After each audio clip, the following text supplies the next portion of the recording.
Hello,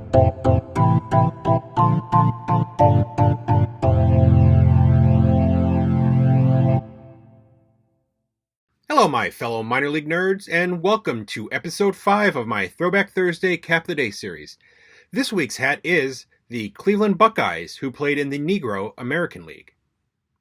The Buckeyes weren't the first Negro League team to compete in the Forest City.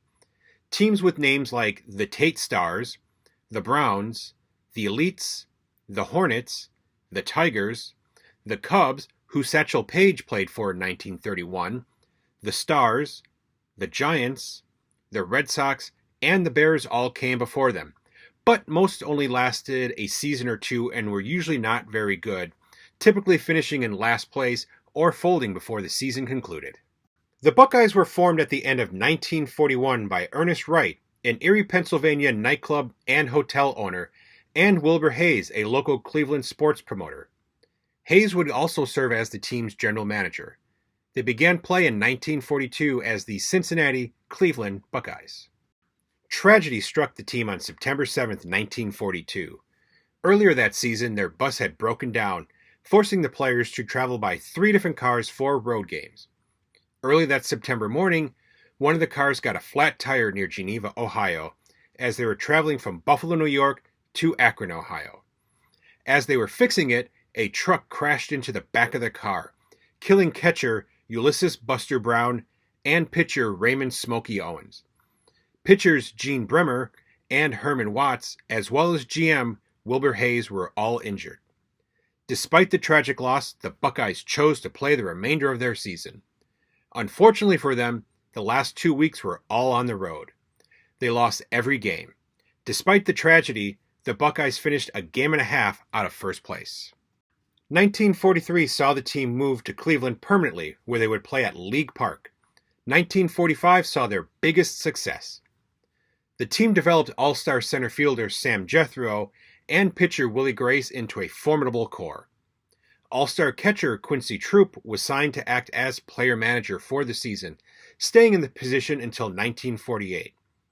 2 other all-stars, third baseman Parnell Woods and right fielder Lloyd Ducky Davenport, were also signed. The money Ernest Wright invested into the team paid off, with them winning the American Negro League pennant that season. The Buckeyes finished with a record of 59, 15, and 1, 16 and a half games ahead of the second place Kansas City Monarchs, and earned a trip to the Negro World Series, where they swept the 2-time defending champion Homestead Grays of the Negro National League in 4. The Buckeyes would win the Negro American League pennant for a second time in 1947, again qualifying for the Negro World Series. This time, though, they would fall 4-1 to the New York Cubans of the Negro National League. This loss on the field was matched by a much greater defeat off the field. In 1947, the Buckeyes began losing money at an alarming rate. This decline, like elsewhere for Negro League teams, was caused by Jackie Robinson and Larry Doby breaking the color barrier in the National and American Leagues. Larry Doby and the Cleveland Indians winning the World Series in 1948 didn't help either. In an attempt to save the team, Wright moved them to Louisville, Kentucky for the 1949 season, where they played at Parkway Field. After a dismal season, they returned to Cleveland in 1950, but after starting the season 3-33, the team was folded. Sam Jethro would find success in the major leagues. He would play for the Boston Braves as their first black player from 1950 to 1952, earning the National League Rookie of the Year award in 1950.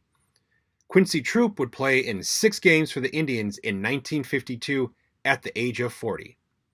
The Cleveland Indians wore Buckeyes jerseys in 2006, 2015, and 2017. Well, my fellow nerds, that's going to do it for this week. Be sure to leave a like or a comment if you enjoyed the episode.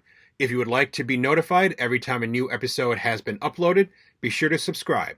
Thank you for watching. I really do appreciate it. As always, stay safe, and I will see you next week.